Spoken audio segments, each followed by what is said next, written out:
No tenemos We do not have a detailed theoretical analysis of the economic and financial crisis of the 16th century because Ramón Carande studied in Germany with the great professors of the German Historical School, and so his underlying interpretative theory of what happened leaves a lot to be desired. He had practically no theory. He was a good historian, but without theory, if one can possibly be a good historian without theory. But fortunately, we have the works of Carlo Maria Cipolla, who studied banking in Florence in the 14th century and focused on the same area of research with respect to the 16th century. At that time, the world was already very globalized, and together the influx of precious metals and the proliferation of means of payment, money substitutes, through fractional reserve banking, had an impact which spread throughout Europe. Seville, in Spain, was the port of entry, but gold was then immediately dispersed.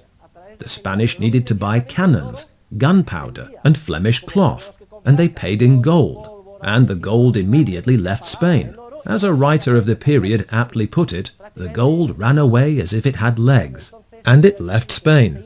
It did not last long. It was fleeting. It reached Italy, and it reached Flanders, and there also the actions of private bankers produced the multiplier effect, and the bubble of euphoria spread across Europe, until a severe financial crisis hit Europe, ruined the bankers, and gave rise to a deep economic recession. Cipolla studies it in relation to Italian cities in the 16th century.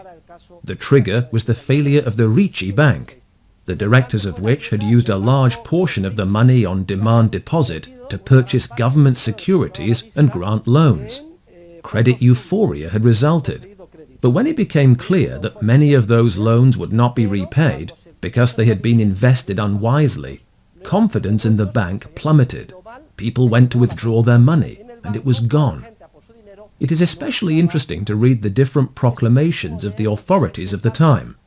For example, in a 1574 proclamation, a lawsuit is issued, and bankers are accused of paying only with ink, of receiving deposits of real gold from customers, but of returning to them only debased coins with a low gold content, etc., or simply a paper that read, "We promise to pay."